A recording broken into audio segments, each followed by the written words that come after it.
Please be advised that in order to foster quality discussions in each episode, we will spoil the stories in each game and text we talk about. Good news is, 90% of the titles we cover are old enough that many of you might already know all about them. That said, we do encourage you to play and read before listening.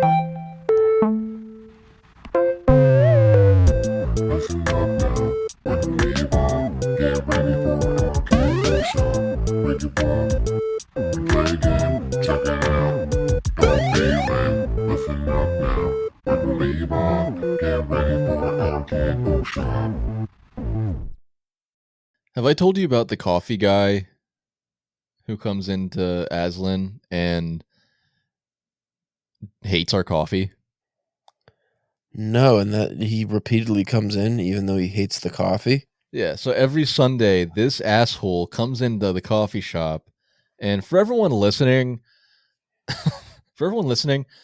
Aslan Beer is a brewery that's based in Virginia, but there's one in Pittsburgh where we are. So it's a brewery, it's mainly a bar, but they have a cafe tucked off to the side right when you walk in the door, and that's where I work. So this guy comes in every Sunday, orders specifically a large black coffee. I think he puts stuff in it afterwards, but he asked for it black, I think. And then he proceeds to tell us how terrible our coffee is. And we're like, oh, sorry. I think it's good today, though. And and then inevitably there's always something we're out of because we're a coffee shop in a bar. And so we give him his coffee and we're like, we're done. Okay, thank God. So he walks down to put cream and sugar and bullshit in his coffee. And he's like, you have any stir sticks? And I'm like, oh God. And then inside I'm like, he's gonna just send me straight to hell with his whatever powers he has. And so I have to tell him, sorry, we're out. And he's like, oh, Jesus Christ. It's like, this is what happens when you put a coffee shop in a bar. I was like, this is like every single time. Stop going there. Just go anywhere else. This is like every single time he comes in. He's like, this is what happens when a bar tries to sell coffee. It's like, they have no idea what they're doing. He takes a sip. It's terrible. And we're just like, yeah, you don't have to buy this every weekend. Go to McDonald's or something. Like, what are you doing? And it's good coffee, mind you. Like, I would compare it to any other high quality coffee shop in Pittsburgh, and Pittsburgh has a half decent handful of a handful of half decent coffee shops, I would say. And Riley, who was on my old friend who was on the Pokemon and Animal Farm episode, he manages the coffee shop and he like dials everything in. It's like, and when it's super dialed in, it's perfect. It's very, very, very good coffee. So this guy's full of shit. I'm sick of him coming in there. Welcome to Arcade Bookshop, where we talk about video games and their literary counterparts for all of you who love to play and to read. Thank you so much for listening and joining us today. I'm Bryce Yoli, and as always, I'm here with my pal and cousin-in-law, Caleb James. Hey, can I ask you a question? What? Why didn't you tell that stupid story on the Arcade Cafe episode we just recorded instead of this episode? Because that would have fit a lot better for the introduction of the Arcade Cafe. That's probably a good point, but my notes are just the coffee guy. So I wasn't prepared I didn't know how much I would elaborate on it, and trying to keep it to 20 minutes, which we already failed to do, I was worried that it would push it to like 45, and I didn't want to do that. So today we're talking about a nice little thing called The Hitchhiker's Guide to the Galaxy. Never heard of it. Oh, I should get my Douglas edition. Adams. Hold on, I want to get my edition. I want to show mine off. All right. Well, while you talk, I'll go get stuff. I'll put my thing on mute so it's not loud. Okay, you do that. While Caleb is getting his edition of Hitchhiker's Guide to the Galaxy, the book was published in 1979, and as we stated in our last episode when we discussed StarTropics, the key items and themes we're pairing for our pairing decision here with the game and the book are sci-fi and alien abduction, humor, and cultural references of here we are. Oh, that's a cool copy. He still can't hear me because he doesn't have his headphones on yet. He's just showing off his book like a fucking idiot. Put your headphones on.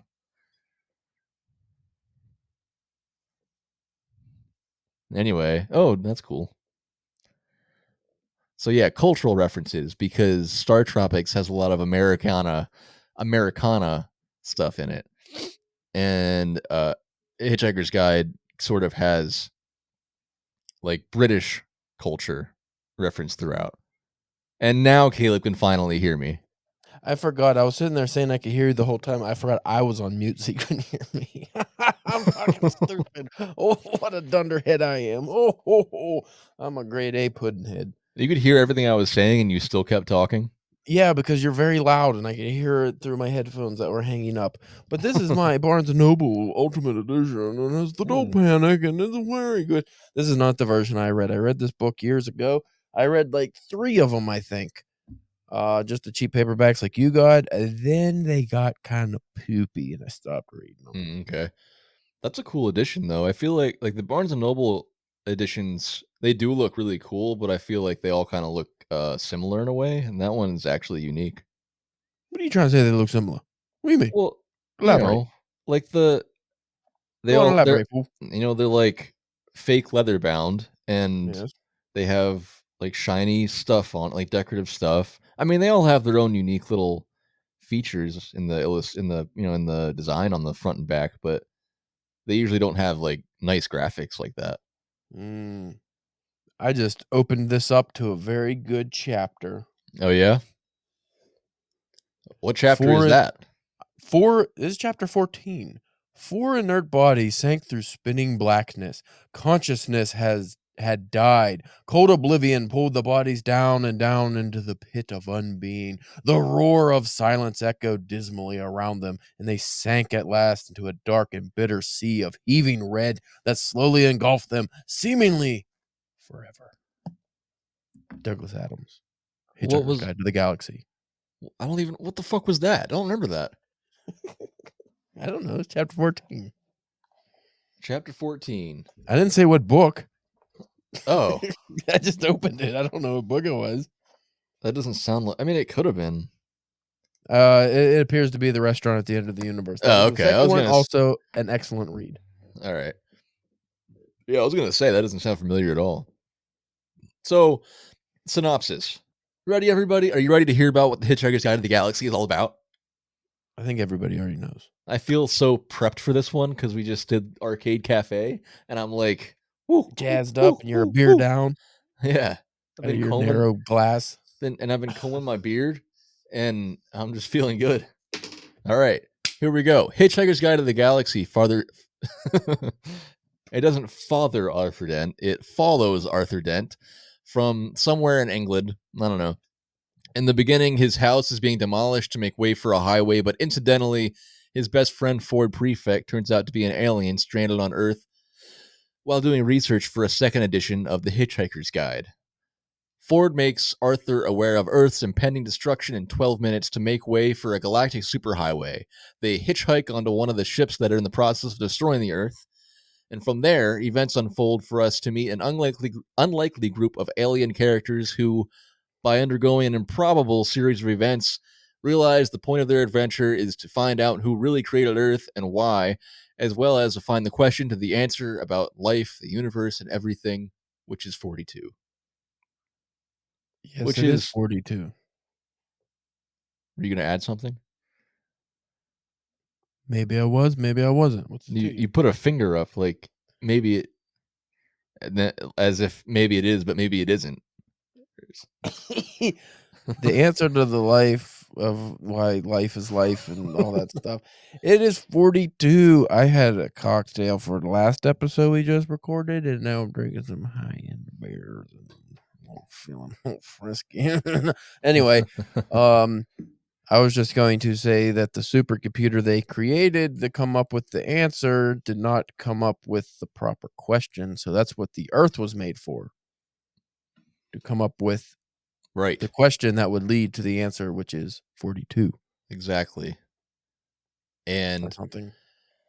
So Hitchhiker's Guide was always it was a movie that I avoided forever because I knew it was a book. I So love it the movie was too, by the way. I have some stuff to say about that. I liked it, but I have some stuff to say. It was nice to have a reason to read it though, like to actually read it for the podcast and then be like, shit, I can finally watch this thing. So, what are our initial thoughts on the Hitchhiker's Guide to the Galaxy, Caleb? It's a very fun read. You'll blow right through the book. I thoroughly enjoyed it. It's quirky.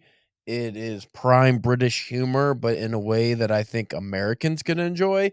And I love that in this world, there is one person who is the worst poet ever. And it's not Bryce. It is, I forget who, the guy in the book that writes the worst poetry. And there is an alien race who also is known for their terrible poetry. Who's the guy who writes the worst poetry? Oh, well, I feel like it was some English guy. It was like a throwaway joke. Oh, yeah, I remember that. I forget what his name is, but yeah, he's like referring to a real person that he just despises. Yeah, that in real life Douglas Adams didn't like. Yeah, I thought that was hilarious because the name is actually in the book, and in all the infinite universe, this guy's the worst. And I like Googled his name, and it's a real person, or I don't know if it was a guy or a woman, but he hated it. It was some guy. I forget what he did. I don't know if he was a critic or what. That's so funny. This is the fastest that I've read anything in a very long time.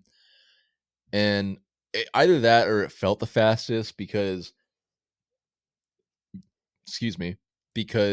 I started reading The Inferno and then I read the hardest book to read in the history of time, which was A Christmas Carol. And there's nothing hard about that. What is wrong with you? It was so easy. I don't know why that took me so long. And I read that in high school in like a week, but this one, it took me like a month this time. Anyway, I read it. It took me forever. It took me forever to read it. And then I read The Hitchhiker's Guide to the Galaxy after I finished The Inferno, I think. Yeah. And I just breezed through that shit. It was so good. I like even faster than when you read Zone 1 by Colson Whitehead. I don't know. That's neither here nor there, and we're never talking about it ever again. But that book fucking sucked. Anyway, just so refreshing. It was like if Kurt Vonnegut decided to be a full-time science fiction writer. It has the black humor. It has the cynical, like nihilistic views, and yeah, and I think Douglas Adams was actually super inspired by Kurt Vonnegut too, so it makes sense. I found that out just like a couple of weeks ago when I was looking into him. Well, this is probably one of the most unique books too, because it started as a radio program. It wasn't a book originally, so the story was already out there.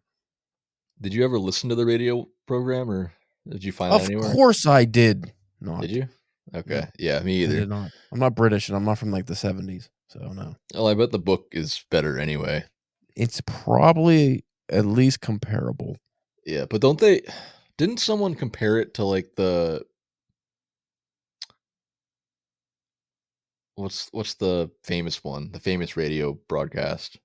Orson Welles is Welles. War of the Worlds. Yeah, I was going to say George Orwell, and I knew I was wrong. I always get those mixed up.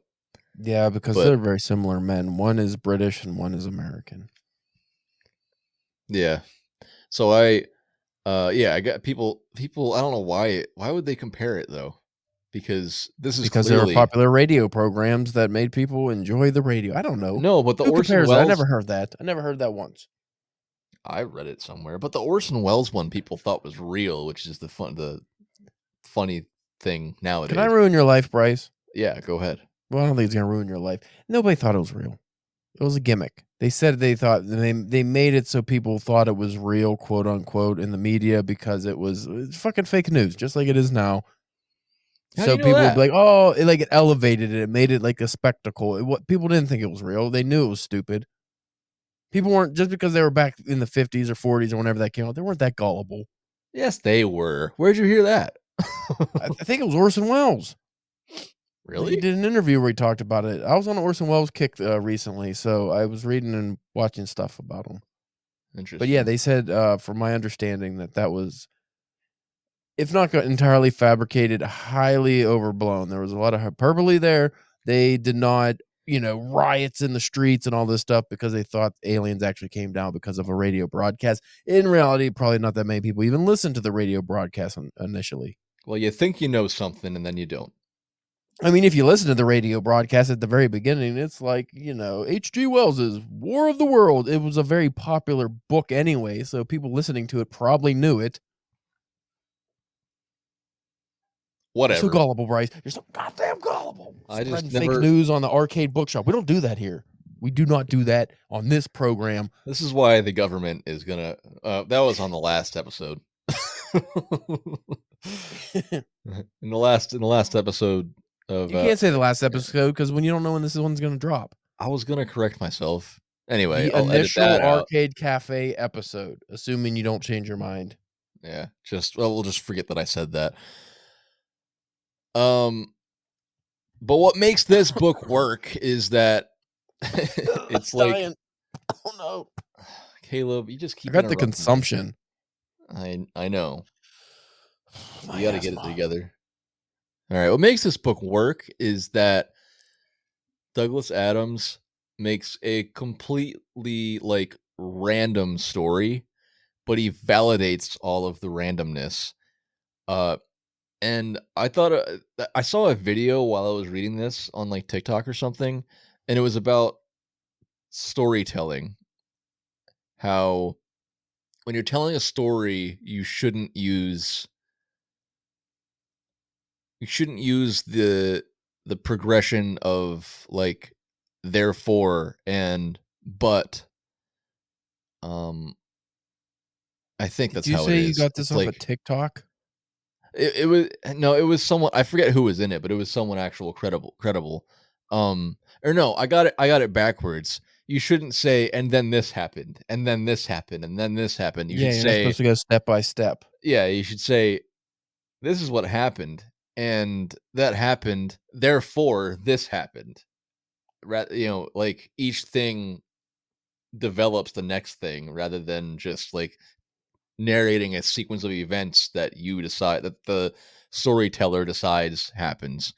And that's exactly what he does in this. It's so good because he just makes up this random shit, and I'll talk more about that in a second, but random events that are totally absurd, and you're thinking this is absolutely ridiculous, this would never happen, but that is the whole point of the whole book.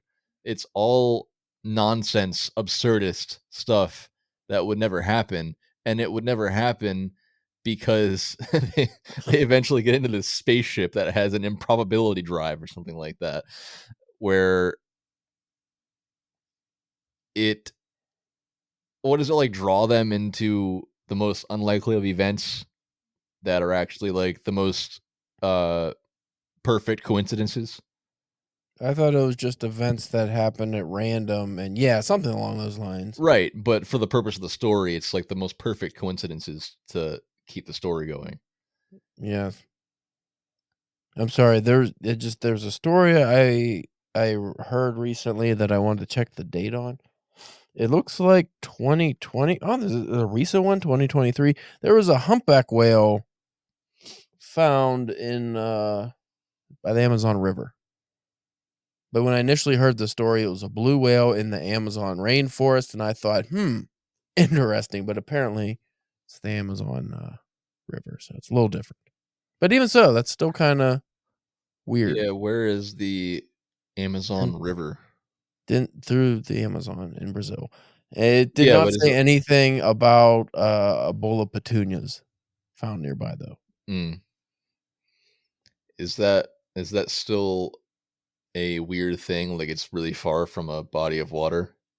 Well, even though it's not a blue whale, it's a humpback whale. It is still gigantic, and I don't see a humpback whale efficiently swimming up the Amazon River. That seems weird to me. So yeah, and it's on the shores. How does that happen? I don't know, but there's pictures. You can look it up, folks. Okay, there are pictures. It's a mystery. Scientists have no answer Do not have an answer. I don't know what the Amazon River looks like either. Like what kind Big of river. All right. Well, You know the Nile? We know it's big. Do you know the Mississippi? Do you know the Ganges? Unfamiliar. God damn it. Bryce doesn't know anything about rivers, folks. No, I know all the names. I've just never been there or witnessed them with my own eyes. You need to live, man. You need to shut up. Back when I was in Vietnam, I went in the forest real deep, and there was some shit I saw that would blow your mind. But let's go on with this story. Well, let me tell you, the Industrial Revolution was... It was hell. You don't even know what I went through. The coal, the bleakness. Do you know during the Industrial Revolution, there was a moth that in London, I believe it was, evolved and completely changed its color to, I think, from white to black because of the soot. Really? It was able to evolve to be a darker moth so it could blend into the environment, which was filthy. You just act like you know fucking everything about everything, and we're moving on. I'm sorry, I'm full of cool facts. Sorry. You know what? You're right, Bryce. Moths are stupid. Let's continue.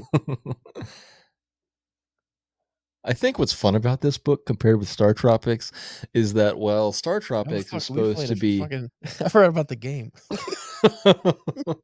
We did play a game that was supposed to pair with this, huh? Yeah, remember that episode? Which we already did the episode like 2 months ago? Yeah, I don't remember nothing. Well, StarTropics is supposed to be a very American boy game with themes of like American heroism. This is just very British. Yeah, Hitchhikers.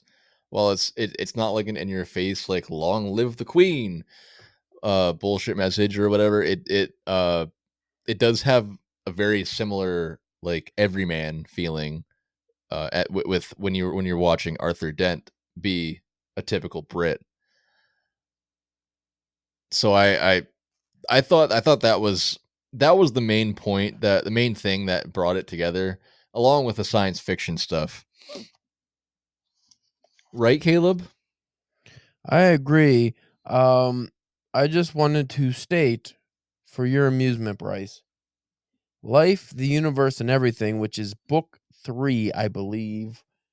That is, if it's not, it's the one after that, but I believe it's book 3 I bring up because Arthur Dent and I think it's Ford Prefect. I think both of them get stranded on a different planet, and it's like a jungle planet or something along those lines. And it actually follows more with StarTropic than Oh, the really? first book. Yeah, it actually would have been a good pairing. Interesting. Also, they sent there's like a spaceship. They sent a bunch of like hairdressers and just weird like professions like that that Douglas Adams considered to be like non-important B-level jobs. Like, you don't need hairdressers or, you know, whatever the job was. So they sent all those people to the island. So you just get this this island or planet full of like these, I don't know, just like these fucking not dumb, but just like, you know, simple people. Yeah. And who just care about just stuff that's not as important as what Douglas Adams feels was important at the time. Well, maybe we can revisit only to your last point that that book's more similar to StarTropics. Maybe we can do a revisit episode, a pair of episodes. Maybe we can do. I mean, I don't know what Zoda's Revenge is like, but that's the sequel to StarTropics. Maybe we could do that book with Zoda's Revenge. Perhaps. I mean, it's not like you can't read all these books like in a couple months. Like you can read all the books. Right. I mean, I'm actually overdue for just going back and reading the first one and second one, and you know, ones I'd love to. So I'm down for that. Like I said, the first two, actually, I think it is the first 3. The first 2 are really good. The third one's okay, and then I think it might have been the fourth one that I just like. And how many are there? 5, maybe. That was more than that. Stop putting words in my mouth. I didn't put any words in your mouth. You thought it. So there's 1, 2, 3, 4, 5, 6. Assuming it's mostly harmless. I don't know. Like I said, I didn't read them all, and special edition. Sometimes they just have like a special outro they name. I think it's 5, 6 books. Did you I look don't know. into Douglas Adams' background at all? I think I did when we originally planned to record this episode, and then I forgot all about it in the following weeks. Well, I'm pretty sure he was an atheist. So it makes sense because the whole thing is like an absurdist thing. Like, we have no control over whatever happens. The universe is completely random. Nothing you do matters. Everything is just going to happen as it's going to happen, and you have no say over the matter. If I Um, remember correctly, he does poke fun at a lot of religious stuff too at some point. yeah, which is funny, and this is where like my annoying like interest in religious stuff comes in. But I read something by C.S. Lewis. I forget what it was, but he said that he always loved to read just everything, no matter what it was, because no matter what you read, you can find God in it. Yeah. No, Because I yeah. disagree. 120 Days of Sodom. You're finding God in that book? Without God, there'd be no sodomy. I don't think that's correct. I mean, I think that's one of the things you're not supposed to do. The big man upstairs doesn't like the He made it, sodomizing. but he made it possible. I mean, there's a lot of things that are possible. But I think he's just talking about in the terms of like creativity. Mhm. You could look at this is an example actually where you could look at the Divine Comedy because he references the Muses a lot. Um, and it's a very common thing that poets channel the Muses for inspiration for their poetry. Who's your muse, And Bryce? the universe. No, whack. That's whack. A person can't be my muse. The my I am inspired by A lot of whatever's people have around a me. person as their muse, Bryce. You're Yeah, sick I in the know. head. I just don't You're agree with nuts. that. But Everyone has every creator has a muse. If you're a writer, you have to have a muse. the muses are my muse. Yeah. No good. So No good. whatever.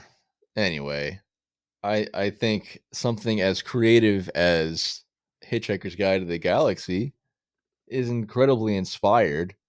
And I mean, I guess you could say his muse was Kurt Vonnegut or some shit like that, but No, his creativity. inspiration was Kurt Vonnegut. Muse is separate. Muse is different. All right, fuck off. You don't get it, man. You know why? Because you never had a muse. That's your problem. Okay. Enough of your bullshit, Caleb. If you had a muse, you wouldn't be sitting here going, "In the universe rains sunshine down on my eyebrows." I wish you could use your comedy to bring out the features of the stories that we're talking about instead of making fun of me. The book's already funny. You're not supposed to outshine the book. Well, Bryce. what else do we know about Douglas Adams? Do you know anything? I don't remember anything. Well, he was really involved with humor and sci-fi TV and film and stuff. And No way. he did some stuff with Monty Python. Oh my goodness. He wrote some Doctor Who episodes, and I feel like you're patronizing me again. I actually didn't know the Doctor Who bit, so that was information that I enjoyed. Yeah. And Benefited my life. something else that makes sense in terms of this story is that he was also an environmental activist. And I read more about that, but I can't remember anything right now. I don't know if we want to look it up or anything, but That's strange. I would have pictured him as more of a nihilist, just judging by the book. well, I think he is, but he also I feel like if you're a nihilist, think- you would be like, I don't give a shit if the world burns. But well, I think it's like a philosophy thing. He's like philosophically nihilistic, but he also cares about things. You know? I mean, what a deep man. right? That doesn't make sense to me. But that makes sense in terms of like the his commentary on the dolphins and the whale and all that kind of stuff, right? Yeah, that's why he thinks the most intelligent animals were the dolphins. Yeah. And for anybody who doesn't understand that, what happens with dolphins, Caleb? They say so long, thanks for all the fish, and they fly away. Yeah. Is that how the story opens? I believe so. They kind of something like that. I don't know. They're supposed to be like the smartest thing on the earth or something like that, or the second smartest thing, or I don't know. Because humans are the third smartest in this book, right? Yeah, rats were the second, right? I think I think weren't dolphins the second smartest thing, and rats were the smartest thing, I don't know. That or sounds mice were the probably right. smartest thing. Yeah. Well, let's move on. Do you know where he got the inspiration for the Hitchhiker's Guide to the Galaxy came from? I do not. So he was. Let me look this up again, as I know the backstory, but I didn't write down like the specific details. But he was like backpacking or something, and he was trying to follow. I'll just bullshit it. He was backpacking or something like that. He was trying to follow a travel guide, and he could not fucking understand it or something like that, and he was like lost, and then eventually he was just looking up at the stars, and he was like, wouldn't it be nice if there was a guide to the galaxy, or I don't know, something like that. And Just ergo, an aha moment. yeah, ergo Hitchhiker's Guide to the Galaxy. What else we know about the guide in the book? Jane Belson. Huh? That was Douglas Adams' muse. His wife, Jane Belson. Jane Elizabeth Belson was his muse. Wonderful. A lot That of sounds men, like a good their muse. muse is their woman. My muse is 1990s Fran Drescher, the nanny. Mr. Sheffield. I hate that voice. She's like a fucking union buster, or not a union buster, a head of a union now. She's the head of a For real? SAG, Screen Actors Guild. She's like punching people. Dang. Fran. Mr. Sheffield. I never actually watched that show. I didn't like Oh, it. I did. I watched like all of it. My mom used to You like would, it. you sicko. I've seen The Nanny. I've seen Golden Girls. Golden Girls, that's a classic. That is Leave It to Beaver. What's that other one with Opie in it? Opie and Anthony. It's a radio show. No. The little kid. What's his fucking? I was gonna say John Grisham, and that's not John Grisham. No, that's not what I meant. The other, he was on. Anyway, this is neither here nor there. What do we know about the Hitchhiker's Guide in the story? It said the front of it says "Don't panic," right? Or is that the back of it? Don't panic. Well, my book copy, it's on the back, so I'm going to assume it's on the back, but it could be on. Well, why would it be on the front? That doesn't even make sense. Yeah. Well, always so basically, yeah, that's not even in the book, is it? That's just something that Ford says, right? It's in the book. It's in the book, yeah, but yeah, I guess it is. Not in the book. It's in the book. In the book. Yeah, in the book. The Inception. Like the number one thing in the Hitchhiker's Guide, bring a towel or yeah, always bring it. Yeah, and you don't really get like a solid answer for why. You always need a towel. It's one of those. Don't forget to bring a towel. Smoke them up. Well, anyway, you know what? Can I go on a fucking digression here? Why not? We're only 33 minutes. We got another 30 minutes. I am one of the few people, I think, that doesn't like Tally on South Park. I thought his character was annoying. Is this something that's worthwhile to talk about when we're talking? And when they brought him back for the Tegrity Farm stuff, I was like, "Fuck this Towel." I never cared. I love Towley. At least sometimes he's funny, but most of the times, I don't like the voice. But you love Fran Drescher, so you like those things. Yeah. I mean, probably like Edith Bunker too. Archie. I actually never watched that much of that, but I do. What I have seen, I love. Can we get back to the book? I don't know why you're bringing up this dumb shit. Man, you're such a fucking asshole. So, come on. Call me names. That's just harsh. Anyway, The Hitchhiker's Guide to the Galaxy in the actual book, it's full of all these like they're almost like sarcastic tips on how to navigate situations from wherever you are in the universe or in the galaxy. Who wrote the Hitchhiker's Guide? I think he says, I don't remember offhand, but Yeah, I can't remember. I thought there was like a person or something. yeah, I don't know, but Council or yeah, maybe. he And doesn't leave. That's one thing about Douglas Adams. He doesn't just leave things to be mysterious. He always talks about he elaborates on things. yeah, because like everything is a joke. Like it's like he gets to the point of everything, but it's always just fucking pointless.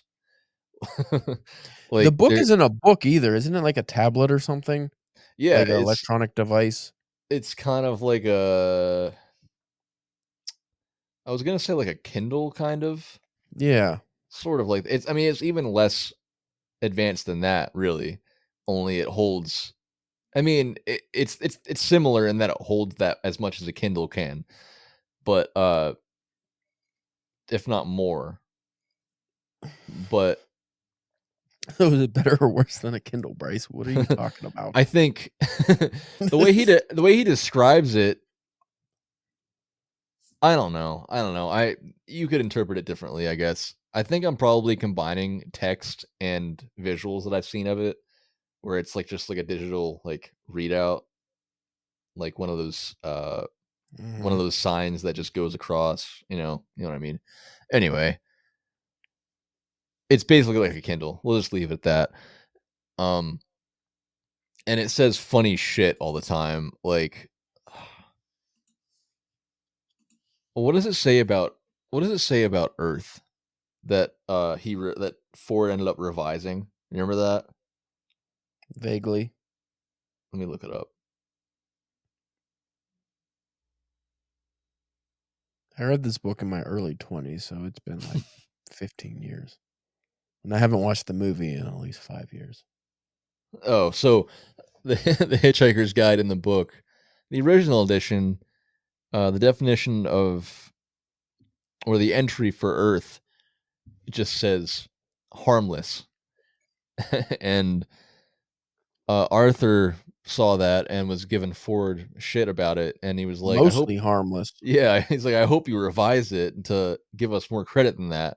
And he's like, "I did. I was trying to like not be so wordy, but I did what I could." So it's kind of like And Wikipedia. he just says mostly harmless. Yeah, basically for the galaxy. Yeah. It's pretty So neat. anyway, it's kind of like it's cool the way he uses it in the book. It's sort of a way for progressing the novel because the way it's implemented is typically one chapter is just like a page long or something like that, and it's just like an entry in the Hitchhiker's Guide to the Galaxy Mm-hmm. about something like the entry for Earth or something about the Vogon alien race, the Vogons are the ones that are terrible at poetry but force you to listen to it. Um, that's all that comes to my mind right now. But just random stuff about the galaxy and the sarcastic way to navigate situations. Something I loved, which I sort of wish there would have been more fun stuff about it, but the Babel fish, remember that? Yeah, they actually have a language app called Babbel now because of that. Oh, is that why it's called that? I assume, unless Yeah, Babbel refers to Babel. Wasn't that an ancient something Babylon. or other? Not Babel. Oh my God, Bryce, you're fucking such a juvenile. God, good Lord, It's a lot of anger in this episode. so mad. Yeah, apparently. I'm so. This sucks because Babbel and the Rosetta Stone are just both language learning apps now. So if you try to look it up, it just comes up with both of those things. Well, the Babel fish is something that Ford Prefect gives Arthur Dent in the beginning of the book when they board the Vogon spaceship. when they're about to blow up Earth. It gives Arthur the ability to understand whatever other alien races are saying in their other languages. But it's a fish that Because goes in your ear. it goes right in their Weird. ear. Like, that's one of the things I thought was very strange. Is like, you didn't just have like a device that had to be a living organism. How does that work? That's the absurdest part of it, and it's so Leads funny. to more questions than answers. Doesn't even matter though. But I remember when I read it, it sounded like super uncomfortable. It was kind of bothering me, like thinking about some earwig thing going in my brain. But it reminds me of Star Trek. There seems to always be some kind of language thing in decent science fiction stories, which I think is a necessary element because it makes no sense how you're watching Star Trek. I thought that from the beginning when I watched Star Trek. Like, they're encountering all these alien species, and for some reason they all speak English. Stupid. Yeah. So Vogon poetry, huh? Am I right? Yeah. It's pretty nifty. You know what I liked? I liked the bureaucracy planet. Oh yeah. I wrote something about that. There's an outtake from the movie where Arthur Dent comes blasting in with the fucking. Actually, it's not even a gun. It's the depressed robot's arm. And he's like, "It's Arthur Dent, motherfuckers," or something like that. And it's really stupid. I just enjoyed the stupidity of the whole planet. Is that the same as the ballpoint pen planet? Or is that different? There is a planet that's just like there's a lot of like wait. No. aerosol. I know what you're talking about. I remember that from the movie. I actually don't remember it from the book. The aerosol planet? It was like a skeezy. The bureaucracy planet. Yeah, the bureaucracy planet. That's where they. Who the fuck is it though? It's been so long since I read this, but they get hit in the face with those fly swatter things. Yeah, I forget what it is. Like if they think is it a negative thought or something stupid, and then a fly swatter will hit them in the face. I don't think that happened in the book. You sure? Pretty sure. I think you're full of it. No, because I watched that movie right after I read the book, and I remember thinking that didn't happen. Unless it's in the second one. I'll find Maybe, it. I don't know. But anyway, Vogon poetry. They use that when they're on the Vogon spaceship in the beginning. They apparently Vogons love to write poetry, but they write the worst poetry in the world, in the galaxy, and Very terrible. Yes. But they simultaneously force you to listen to it as torture and punishment, which kind of doesn't make any sense, but that just goes along with everything, doesn't it? So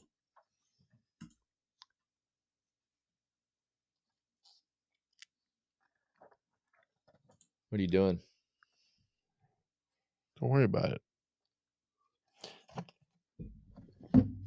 I got the Magathea. I don't know. I don't remember. But that has to be in the book. That's driving me nuts now. Yeah, I don't remember the it. whole Hitchhikers. Like I said, maybe it's in the second book. I don't know. I feel like they cobble things together. Well, what's your favorite thing about the book? I like the words. They're pretty Oh. good. Speaking of that, What a segue. I from the beginning, I loved the what's a good way? I don't know a good way to put it, but the like clumsy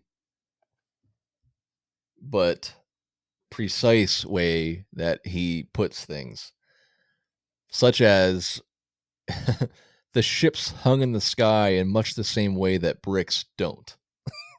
Yeah. That's one thing Douglas Adams was really good at, was having these phrases that are so unique that you actually have to think about it for a second. It's like, yeah, bricks don't hang. Like, they don't hang in the air. Yeah, you read that and then you kind of close the book for a second and you're like, ships hang in the sky the same way that something doesn't do that same thing. It makes you mad because it's so stupid but funny, and it's just like, why couldn't I think of that? Yeah, exactly. And that's the way I feel whenever I read any Kurt Vonnegut book. It's like he's just stream of thought typing bullshit, It and it's so perfect. seems so simple, but then it's like, But why it's like couldn't the I think hardest. of that? Yeah, it's like the simplest way to write, and also the hardest way to execute storytelling for whatever reason. I mean, have you ever heard of a negative simile? Like, like you're comparing something to a brick that how bricks don't hang in the air. Like I don't think I've read because usually a simile is comparing something directly, not the opposite of. Yeah. I don't even know if It's I've like ever read outside of outside of Douglas Adams a simile that is the opposite of like what it's supposed to be comparing. it's almost like a pointless tool, like, Yeah, doesn't need to be there at all, but it's funny. but it also adds to it. It like like when you call it a negative simile, it's like that makes it sound like it takes away from the description, but it also describes it in exactly a way that you understand. It's Yeah. it's kind of, I mean, it is absurd and wonderful. um It is I as wet as sand isn't. Like, it's yeah. just weird. I loved in this was also kind of early on, probably like the probably like the 50s pages. Um they were talking about how nobody knows who holds ultimate political power, and few people realize the Imperial Galactic Empire has virtually no power at all. And he's like totally, I mean, he's obviously commenting on government in general, and he's being completely accurate to what only we could, what humans understand of government, because Yeah. there's nothing else that we can compare that to. But uh it's just funny to think about that being the same way anywhere in the galaxy, and then he shows it to us through uh I don't know how you're supposed to say it, but Zaphod. Zaphod Beeblebrox. Yeah, through Zaphod Beeblebrox. He's running for president, and he is like the dumbest fucking guy that you'll ever meet. He has he has two heads, and what else does he have? He has something weird, doesn't he? There's just two heads, and he's super handsome. He's got the 2 heads. Yeah. So the and I referenced earlier the improbability drive. That's on this fancy spaceship that they built that I think like at where they were announcing his election or something as president of the galaxy or whatever. Um the only reason he ran for president was so that he could steal this spaceship that had the improbability drive on it.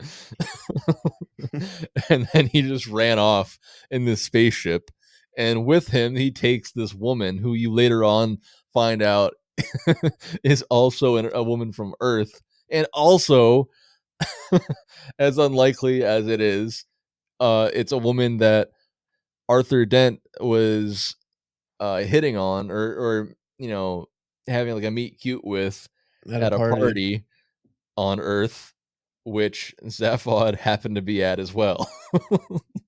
Yeah, that is just coincidences. Oh my god, everything this whole I can't imagine putting this together myself. It's this huge puzzle, and it's like I just keep comparing it to Kurt Vonnegut.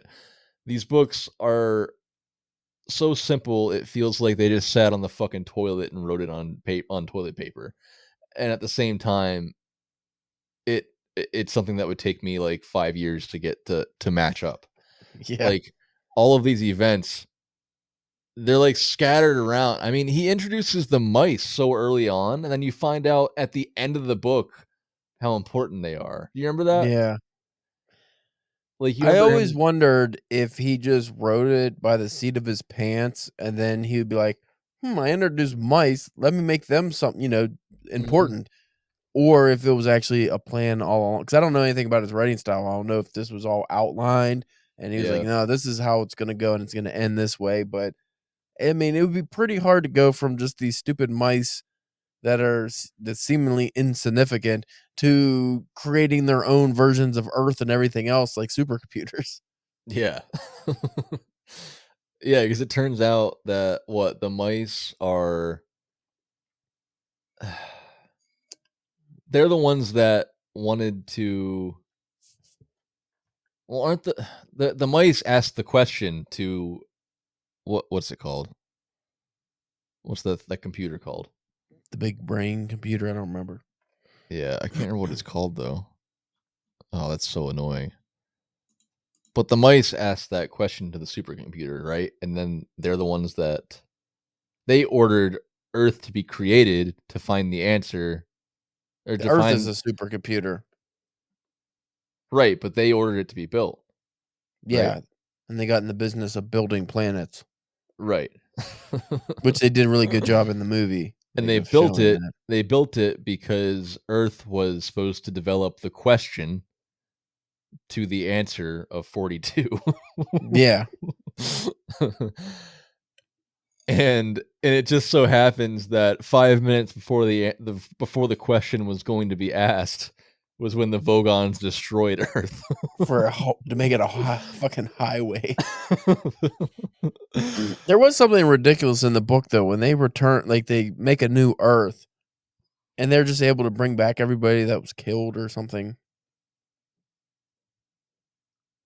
Yeah, I don't know if that's another thing that I don't know if that was from the book or the movie that I thought was weird. I'm pretty sure it's in both, and I don't understand how that happened. Or I don't maybe it remember. was well, maybe it was at the beginning of well, I don't know. It wouldn't be at the beginning of the restaurant at the end of the universe, No, but that's they're at a fancy restaurant. Well, not a fancy restaurant. Cool restaurant. yeah, I don't know, but I don't I don't remember. But I know that when I watched the movie, I thought it was strange. I'm gonna get to that when we Deep talk thought about the is the movie. computer. Yeah, the movie, the supercomputer is called Deep Thought. Um, and I want to move on, but real quick, I want to talk about some of my favorite lines. Um,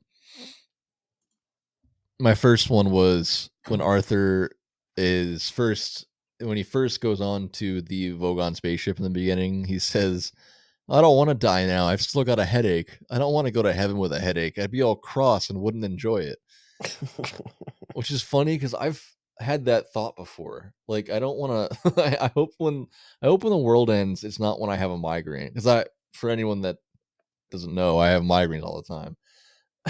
I've always thought, like, ever since I was little, I've gotten bad headaches my whole life. I've gotten more frequently lately, but I've always thought, like, I hope when the world ends, I don't have a headache. That would Yeah. fucking suck. I always hope when the world ends, I'm not at work. That too. Well, we talked about that with Jaime. Drag me into the parking lot, please. um, and then when they're trying to make small talk with the Vogon guard, they're trying to convince him to do more with his life instead of just throwing them into the ejector thing to shoot him into space and kill him. Yeah. And he's like, "Oh well, I don't know. The hours are good here." And it's one of those bullshit things where it's like, man, even though they're shitty construction aliens from way across the galaxy, they're still just dealing with the same shit that we deal with every Yeah. day. um, and this isn't a line, but later on in the book, remember when he ends a chapter by spoiling a deadly missile attack? It's when No. they're approaching that the planet that like supposedly mythological planet that was the one that ended up building other planets. Magathea. Yeah, how do you remember that? Fuck. Yeah, they're approaching that, and it's that automated message they get, and it's like, please, we don't want any visitors right now, and they Oh yeah, ignore it then they because have the defense system. yeah, and then he describes these missiles that well, he describes them being struck with something and being all bruised up and injured and stuff, and he's like, but don't worry, they're fine. and then Yeah. and then in the next chapter he describes how the attack actually happens and why they get injured and stuff like that. He just has some of the most unique ways of jumping around a story and like it's nothing. Like I don't know. I don't could you imagine doing something like that? Like an element of your story being spoiling it in order to progress it? Oh, yeah. You can imagine that? Oh, I can. Well, you're gonna do it now that I pointed it out to you. Maybe I already did it. How Yeah. do you know? I don't, but you can show it to me and then I'll just believe that I'll have to trust your word for it that you already did it before I mentioned it today. I did it like 40 times. Do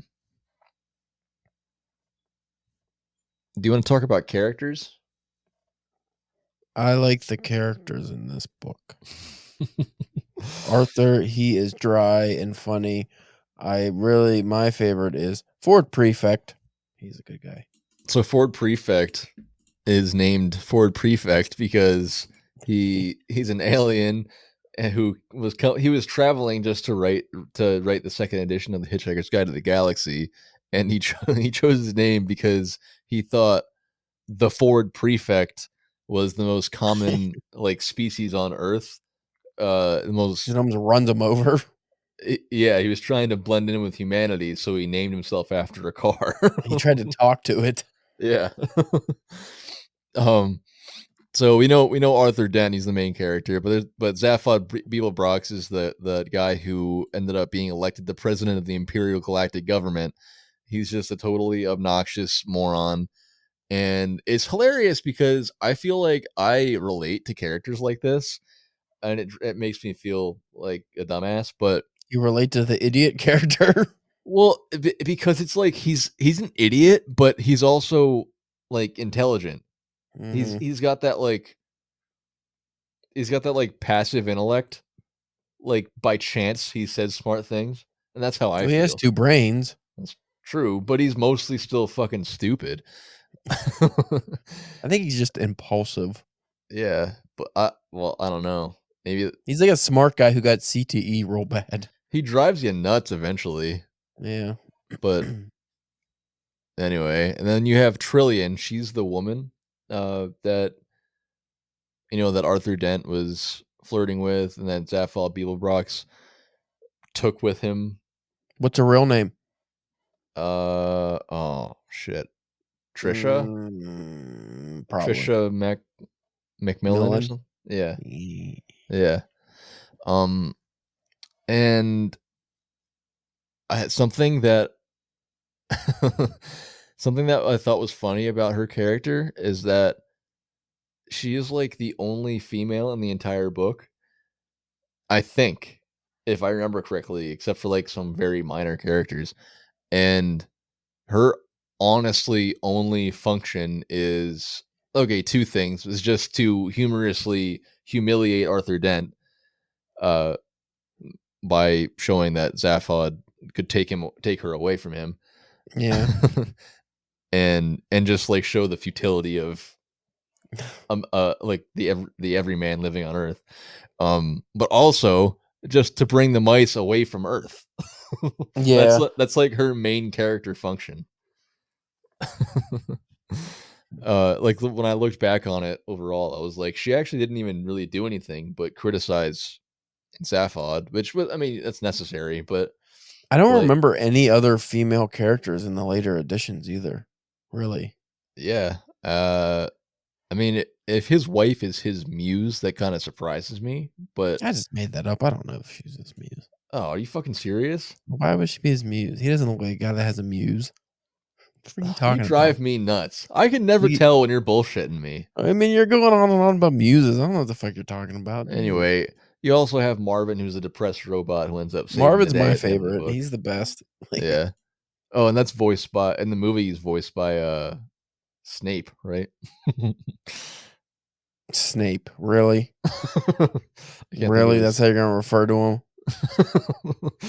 Well, what's his name? I can't think of it. Wow. Alan Rickman.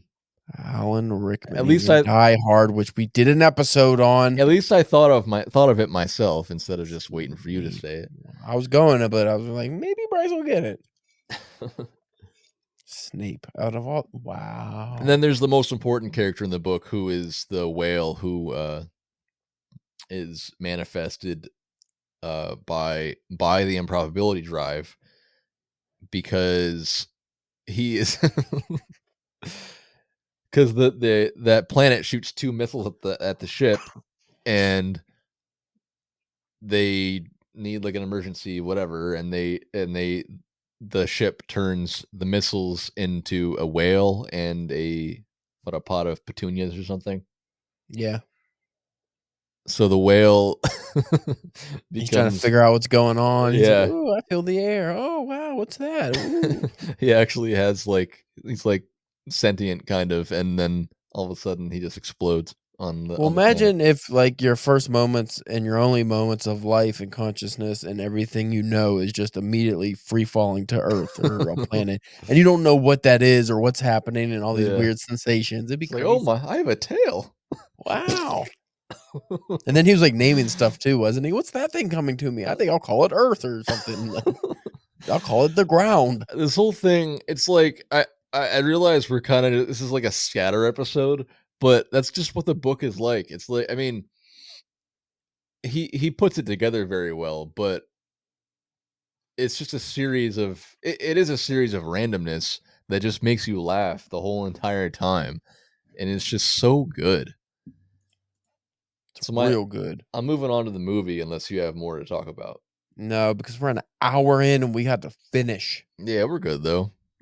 So for me, the movie was weird because it followed the book for the most part with some caveats, but ultimately it didn't actually do anything for me. And I don't think I'm going to watch it again. Wow, what a dickhead. Yeah, well, I'm just going to go down my list of why I didn't love it. Okay. I don't like Sam Rockwell as Zaphod. And You don't like his dancing? Is that it? He just didn't look like I imagined him, because first off, I didn't imagine him with long hair. That was a little strange. And his heads were like his 2 heads, they were like vertical 2 heads instead of side by side. Yeah. And it was weird because most of the time you didn't see his second head, you know? No, because I think that was just a CGI choice. They're like, "Hey, we don't got the money for this." Yeah. It would make it easier to film it. I didn't like that though.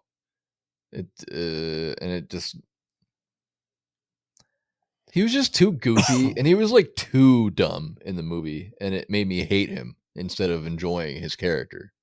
Mm-hmm.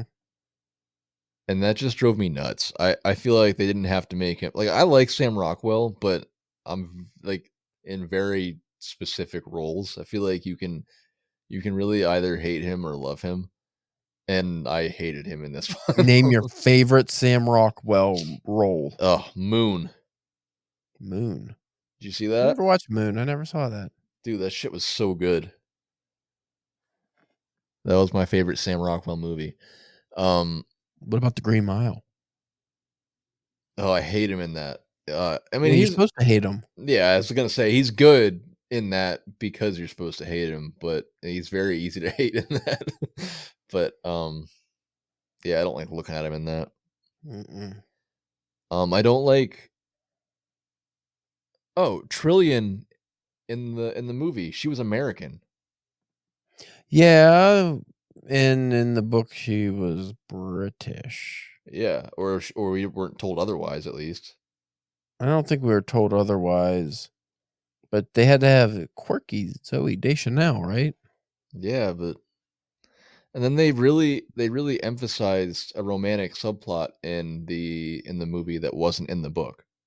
Yeah, they kind of went harder into that to make it like, oh, they're gonna be a couple by the end of this. Like, Yeah, and I don't know how I feel about that, because like from being in writing and literature in college, I was always taught that like romantic subplots are like cheesy, cheap American thing.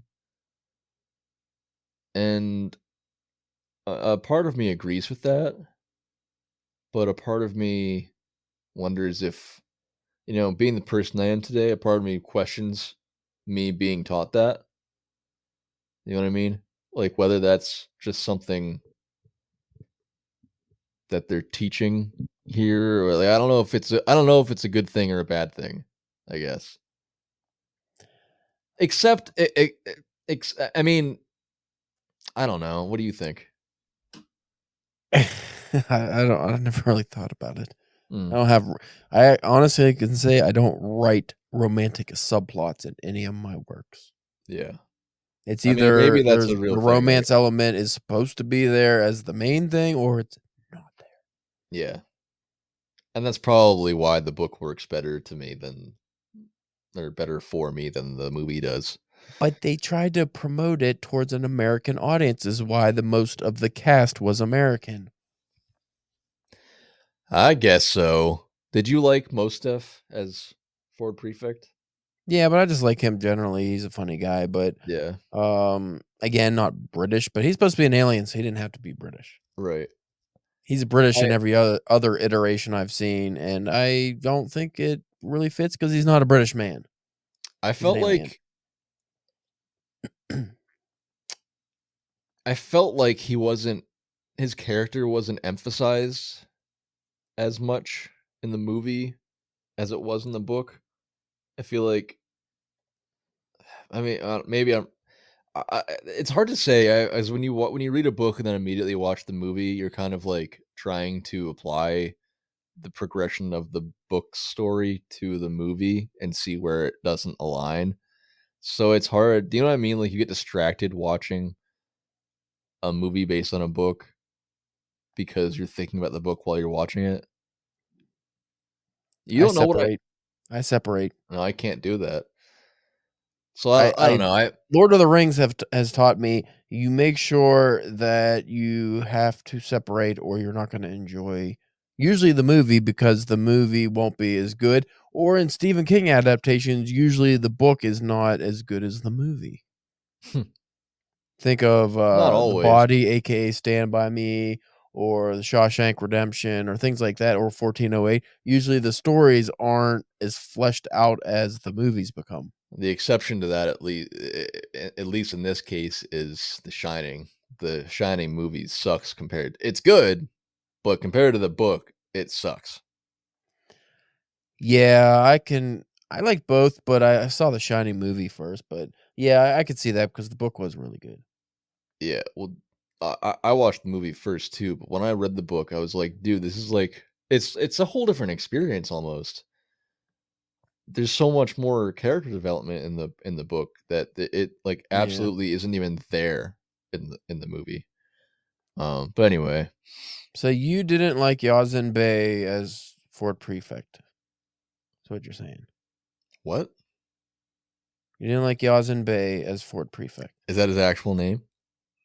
He changed his name. I didn't He's know not that. Mos Def anymore. He changed his name to Yazin Bey years ago, Bryce. You I would don't know that if you fucking followed anything. God damn it. I don't follow. I don't do that anymore. Oh, Bryce.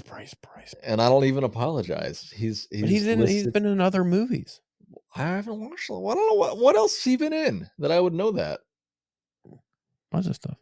All right. Anyway, um, so another thing was the best parts and the best lines of the book were mostly included in the movie, which is cool, but I felt like they happened really fast and were like glossed over. I there's a part I don't remember what the line is, but there's a part at towards the end when when Arthur Dent meets that guy on Magrathia and he takes him on that. Is that what it's called? No. What's it called? I think Magathea. Magathia, whatever. Yeah, and Maybe but it is Magrathea. I don't remember. I haven't read it in a long time. yeah, I don't know, but when he meets that random guy and he takes him on that that car or whatever it is. Yeah. He says some cool ass line right there. And when I read it in the book, I was like, "Oh, that's a really nice line." And then he says it in the movie, and it's like there's a if I remember it correctly, there's all these like sound effects and stuff going on, and he says it, and it kind of just gets drowned out, and it's like it Well, what's the wasn't. line? I don't remember, Caleb. Why didn't you write it down? I don't have time to look this up. I don't know, but for all of you listening, just watch the movie. If you've and read the book, honestly, it'll take you like 2 or 3 days if you and you'll probably enjoy it. It'll take you 2 or 3 days. Watch a movie. You can compare them. They both are really good. I just felt like it didn't completely do it justice. Well, honestly, the movie shouldn't have been a movie. It should have been like the original format of the radio show, which was a serialized program. So it should be Yeah, a TV show on right. Netflix or something, Which they and were to be really expanded upon. And like the fuckheads that did the new Dune movies, it should have probably again been a Dune. Well, actually, they were supposed to be. Who the hell did I talk to about this? Oh, it was fucking Nicholas Oberon, actually. I think that was off air, so I don't wanna bring up any personal people names, but, he knew he's friends with somebody that was a showrunner for the Dune miniseries they were supposed to do between the first and, second mm, movie, which I did not know, and, due to woke Hollywood being full of shit, they fucked it up, so they just never released it, but, um, yeah, that's how they should do Hitchhiker's Guide, though, is they should have had a ongoing series instead of a movie because you can't fit it all yeah, in a single movie. yeah, Even though it's not that long of a book, there's a lot to unravel if you wanna do it right. right. Yeah, and I would definitely agree with that for Dune. I watched the original Dune movie, and Poopy, yeah, man, it's poopy. like it's cool looking, but I did not know what the fuck was going on. And then the new movie is good, but well, I mean like the remake of it, the first one. Did you watch the, documentary Jodorowsky's Dune? No. Watch that. That's the one that they were supposed to make, and it looks fucking amazing. And that's actually was converted into a comic series called Inkles, which looks amazing. I want to get it, but it's like 40 or $50 a book. But yeah, that was like a really cool version of Dune that just like was really, really like I don't want to really ruin it for you, but check out the documentary. Then when you go back, and was it David Lynch that did that Dune movie It in the might have 80s? been. It seems It lynchy. was just like shitty. Like they just didn't follow anything. But Yeah. he had like a Jordowski had like a crazy. I think he had like Mick Jagger and like just all these crazy fucking famous people that were gonna like. I think Orson Welles was supposed to be in it. Oh, Like that'd they be were cool. already cast, and he had like almost everything was complete to make this fucking movie. And then the studio's just like, you don't want to pay for it. And then that was just it. Shit canned it. Damn. But It's yeah, like considered the biggest what if in Hollywood because they never made that movie. yeah, and like I never read the Frank Herbert actual novels, but Bum. um they're huge. But my point was going to be that they're huge, and I feel like you cannot make that into you can't make it effectively into just a movie, you know? It should be a show. Yeah, I read the Yeah. first Dune, and I mean, I like the movie, but I was like, it's never gonna be able to. It could be 10 hours long. It's not gonna be anywhere near what the book is. No, and it's still the same thing. Like it's definitely better than the first movie, the original movie, but you still get the same effect. Like I kind of get what's going on, but not really. Well, you know what's crazy? Like if you just read Dune, not even the whole series, just read the first book, you would immediately be like, "Oh, they should do what they did with Game of Thrones because that's the only way to do it properly." Yeah. Why the fuck are they making a movie? But the plan was to do a movie, a series, and then a movie.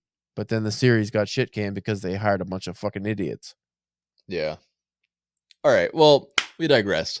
Overall, I thought the Hitchhiker's Guide movie was too goofy. I get the book is also silly, but I felt like the movie needed to be taken like just like 15% more seriously Mm. than just bit after bit of comedy. It just seemed like a pure comedy, and I didn't feel like the book was that. It was funny, but there's drama in it that they kind of it was kind of just avoided almost in the movie, in my opinion. I don't know if you felt that way, but I I did. loved the movie. I thought it was super funny. It could even been funnier, and I thought that the romantic subplot was the best part of the whole. It was okay.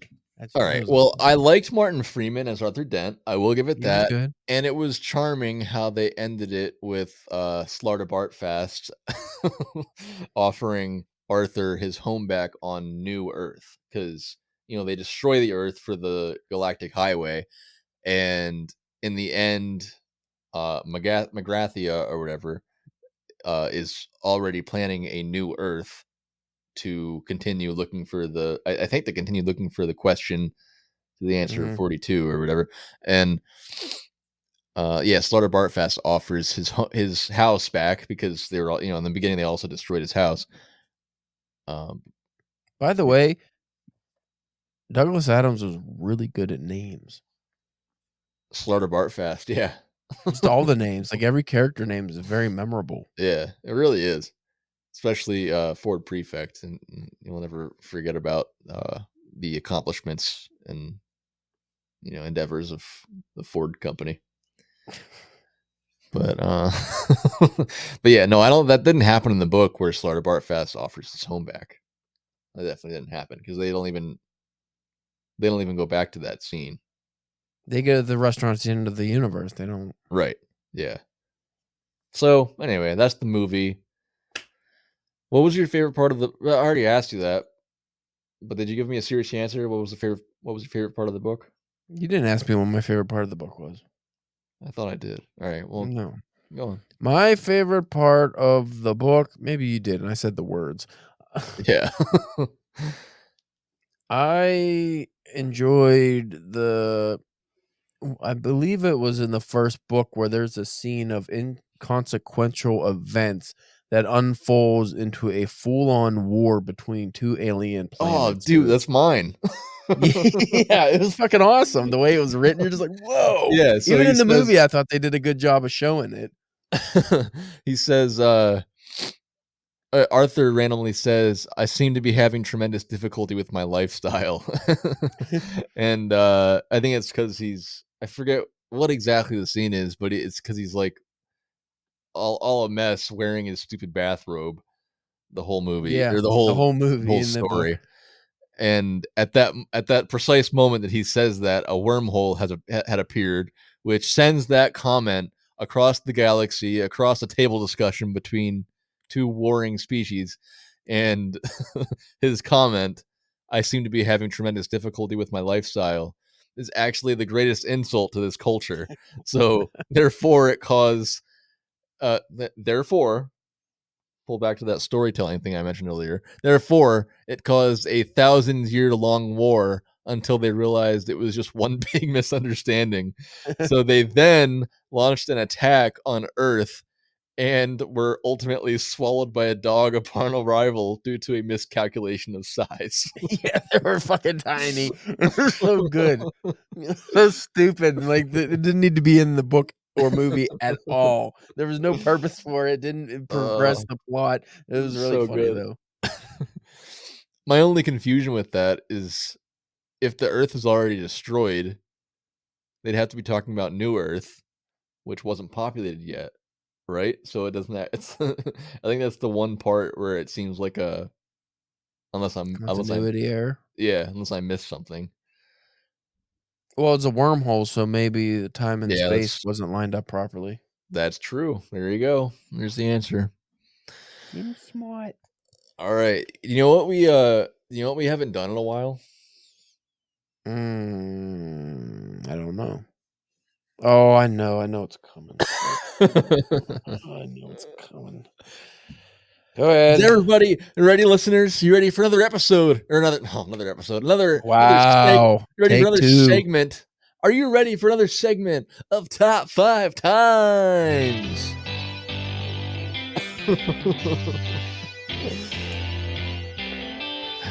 It just keeps on giving. This episode's Go gonna be on. 2 hours long. All right, Caleb. Number 1, a top time you wish drinking more beer would stave off illness. Referring to the beginning of the story when Ford makes Arthur drink like 4 pints of beer because he's about to be sucked into the Vogon spaceship. That makes me think if you're about to go on an alien spaceship and you don't know what the bathroom situation is going to be like, I don't think I would want to be full of 4 beers. But as far as per your question, I guess when I had COVID real bad, if beer was the cure, I would have been very happy. Yeah, I was gonna say I always feel like these top 5 times questions also always end up being like the answers always end up being COVID, uh, because there was talk during COVID that alcohol either like killed the virus or prevented it or something like that, and that's obviously bullshit. But there was a And talk stop about a that lot of for a people from while. trying. Yeah. But I was gonna say the same thing. Just like if that was an actual realistic thing, like if alcohol just obliterated viruses. We would all be Um, raging drunks. yeah, it'd be wonderful though if that was the case. A Top true utopia. top time you believed animals were far wiser than we are. Top 5 sucking balls. I don't know. An animal that I thought was wiser than something you said. Wiser than we are. Wiser than the human beings. I had an answer for this before. You don't even have to answer your own stupid question. I don't know. I don't think I've ever thought that there was an animal that was wiser than humans. I've witnessed many animal behaviors that are quite intelligent, but I'd be like, that guy can't do calculus. Like that dog is smart, but he's not doing trigonometry. Yeah, but does calculus or trigonometry matter? Crows are very smart. They understand volume and volume density, and that's something that a lot of children don't understand. Like, like throwing rocks in a bottle to get the water level up so they could drink. Oh yeah. That's something that crows do. I was They thinking also fashion tools out of sticks and other objects. Yeah, I was thinking yeah, I would say birds in general. Bird I actually brain is a slur. now that well, yeah, but now that it's actually perfect. Remember back in 2022, I was reading that book on birds for a while. Oh yeah, your avian period. Yeah. A bunch of poems about birds now. Yeah, you just love birds for That a was actually while. that was actually fascinating. Birds are like super smart. They know how to they like you said, they know how to make tools. They can Uh mimic speech. they have like an internal GPS. Yeah. It's just fascinating. There's a whole bunch of stuff. So I would say when I was reading that book, I would say I but I still think birds are smarter than we are, to be honest, in a lot of Here's ways. Bryce copying all of my answers. Again, birds can't make a delicious steak dinner. Bryce. They don't need to, so they're already smarter than us. Birds haven't mastered the Industrial Revolution. They don't need to, so Yeah, they have a pretty they simple life. they They just lay mastered eggs and fly. nature. Yeah, pretty So, good. top time you were dragged along on an adventure you didn't plan for.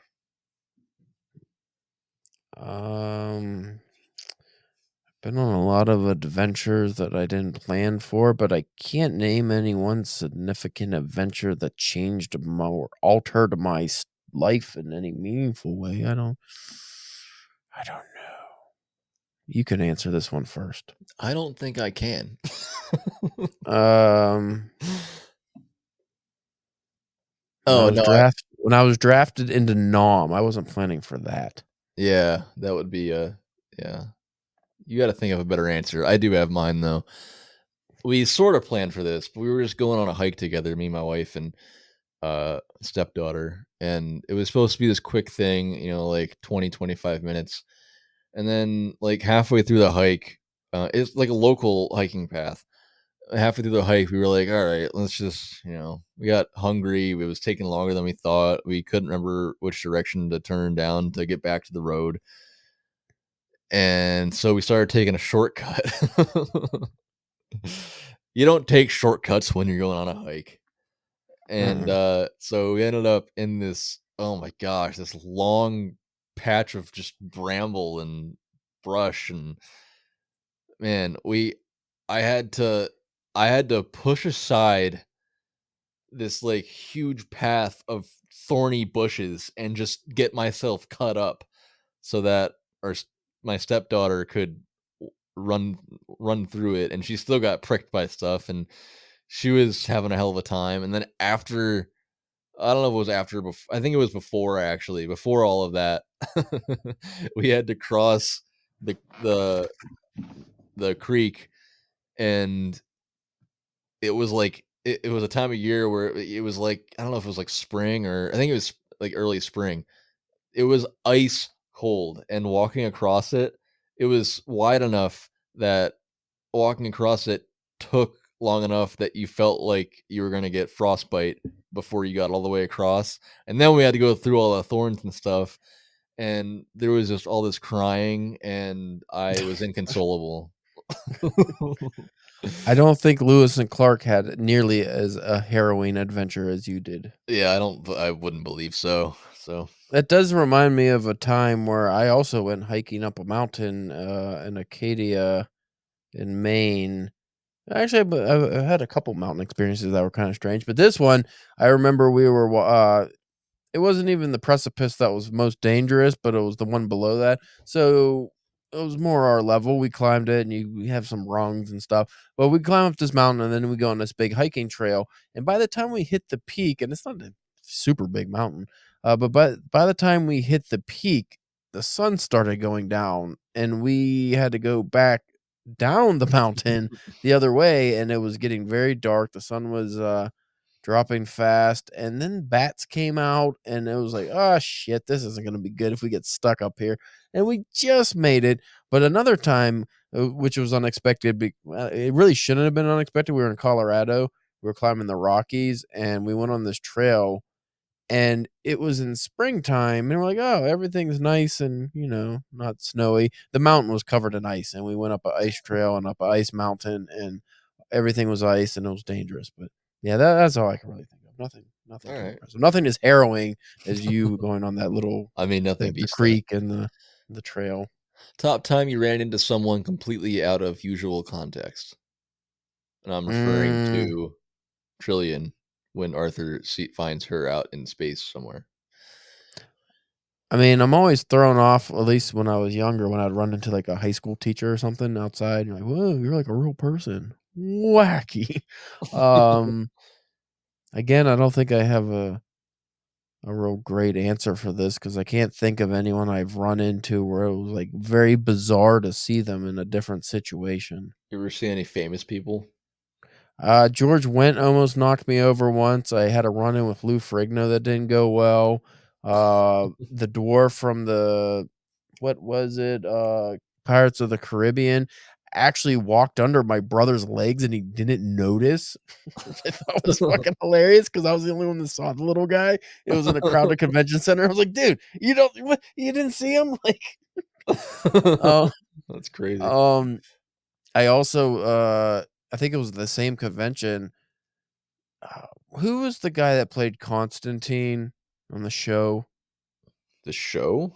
Yeah, the TV show Constantine on, I don't know, CW or something. I don't think I watched that. Matt Ryan. I don't remember. I didn't watch it either. I don't really know the guy, but I just remember pissing next to him in a fucking, again, another convention. I was pissing next to him in the bathroom, and then he had his big trench coat or something because I guess he was taking pictures. I thought he was like a cosplay guy. I didn't think anything of it. And I just so happened to run into someone that's in my book club also was at the same convention. And she was like, "Oh, did you see whatever his name was?" Oh my god, I can't. She's a huge fan, and she was like freaking out. I was like, "Oh yeah, I saw that dude's dick." Like, I Yeah, was that like, would I didn't. be unusual context. Yeah, if I knew the guy, I might have actually been like, "Ooh, I saw whatever guy saw Constantine's wiener," because it was like one of those deals where I like turned and he wasn't a zipper upper at the thing. It was like a turn out and zip up, and I'm like, dude, don't do that. It's bad etiquette. I don't think I have a good answer for this. Oh, also Millie Bobby Brown when she was literally like, she plays 11 on Stranger Things, but when she was actually 11, like when she was just a little kid, it's like the Yeah. first season of the show. I was in Cleveland and I was doing a press gig for DPW at the time. It was a Wizard World convention, it was a weird setup where they had all the celebrities in the middle for some reason instead of on the outskirts of the convention center like they normally do. And I was walking, and all of a sudden, some fucking thing smacked me right in the ball sack. I was like, oh, and I looked down, and I just hear in this British accent, just like, excuse me, I'm so sorry. And then a fucking bodyguard bumped me out of the way, and I was like, it was fucking Millie Bobby Brown, like ran right into my nards. And I was like, Really? yeah, What because the she was hell? like, she was a little kid. She was very Yeah. short, and I didn't see her because she was little. But her big fucking bodyguard saw me, and he like fucking. I was like, dude, it Jeez, wasn't my fault. But she was very polite. I will say that. that's crazy. Yeah, Wow. that was bizarre. I thought that was a setup for a joke at first, and No, it wasn't. I still don't have an answer for this. All I can think of is like seeing people from church like no, bicycling or something. boo. Not good. It's a bad answer. Well, you had like 4 good answers, so I think it makes up for it. I don't know. You need a better answer, Bryce. Come on. You Well, have the question. You should have the answer ahead of time. I know I'm a failure, but Boo. the nature of this podcast is that I am imperfect and I try to do better each time, but sometimes I don't do so well. And I completely forgot that I was doing this feature again on this episode until we got to it. So here we are. You know, would be a great answer for your question is What? if you like ran into your dad at like a gay pride parade or something, like full rainbow. I'm not saying you would, obviously, but I'm just saying like that would be a great answer. It's like, oh, one time I ran into my brother at like, a drag show or just something fucking very Oh, out of okay. character. Here's a it's Yes. it's not that good, but Oh, you said my brother, so I thought of a funny thing. We play disc golf all the time, or we used to, and the one time we played, we said goodbye. Like we always like hang out in our cars for a second, and then we say goodbye, and then we just drive off in different directions. So we did that, and we left, and I was like, I didn't bring any water with me that day, so I went to stop at Sheets, and so I parked my car on one side of the building, and I go in and just buying some like vitamin water.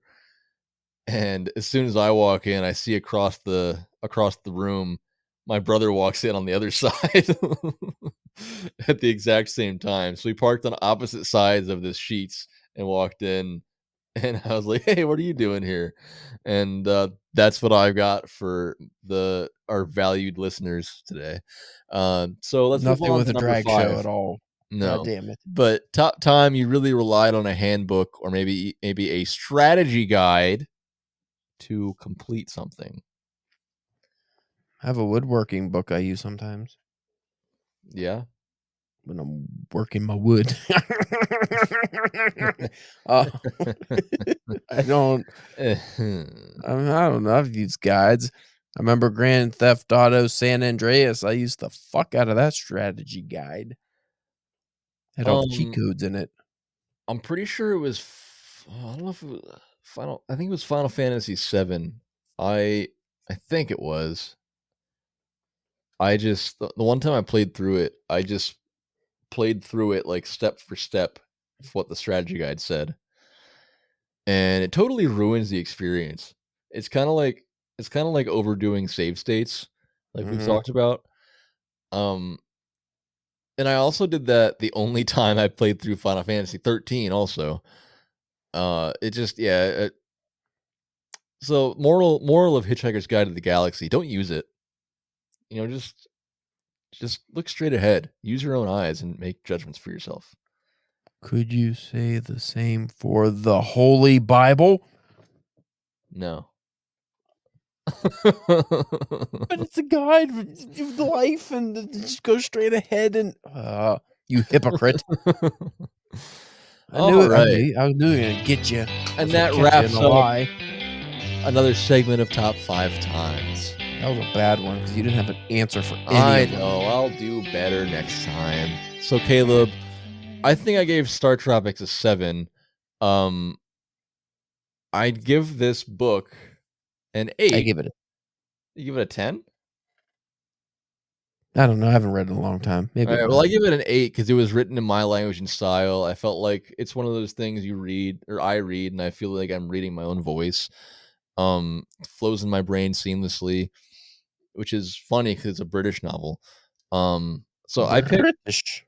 I would say I like the book more than StarTropics, but honestly, only by a few hairs, because like both the book and the game are so simple, so like not. I mean, the book is easy to read, but the game isn't necessarily easy, but the concept of it is easy. The mechanics of it are easy. You can get through it if you want without cheating, if you have the patience for it. Um, I loved both a lot. I thought this was a fun combo, even though they aren't like like direct relatives. I thought it was a fun way to talk about both of them. So yeah, I'd say the book, but only by a few hairs. What do you think is better? On Goodreads, I gave the book 5 out of 5 stars. The book was definitely better than the movie, and I think the book was better than StarTropics by a mile. You think you hated StarTropics? I didn't hate StarTropics, but I would never play it again. I would read the book again. Yeah, that's probably true. Well, I don't know. I did like the game, and I am interested in Zoda's Revenge. Maybe we'll come back to Zoda's Revenge and what's the third book called again? Something, something, and something. Yeah, we'll come back. We'll read Zoda's Revenge and something, something, and something by Douglas Adams sometime in the future. Something, something, something, sometime in the future. Word up. So, all right. Thanks everybody for listening to Arcade Bookshop. Stay tuned 2 weeks from now for another video game edition of the podcast. Follow and subscribe wherever you get your podcasts. Tell a friend to listen, and please remember to rate us 5 stars and review. You can follow us on Instagram at arcade_bookshop and TikTok and YouTube at Arcade Bookshop. And Caleb, what's going on with DPW? Drunken Pen Writing Podcast. We just got done interviewing Neil Gaiman and George R.R. Martin, so check out that episode whenever this one drops. Who knows how long that'll be? You could do that at DPW Podcast on social media. That's what I'm going to say from now on. We're on social media. That's true. And if you are feeling fancy and want to see all the books I have out now, you can go to CalebJamesK.com. All right. Lastly, I should have been saying this all along, but thank you to Riley Moon, my old friend who does most of the music and art for the show, including the Arcade Bookshop intro, which you heard at the beginning of this episode, and the themes for our other segments as well, but not including the one you're about to hear shortly. Thank you all again for listening, and maybe do as we do. Keep your controller in one hand and your book in the other.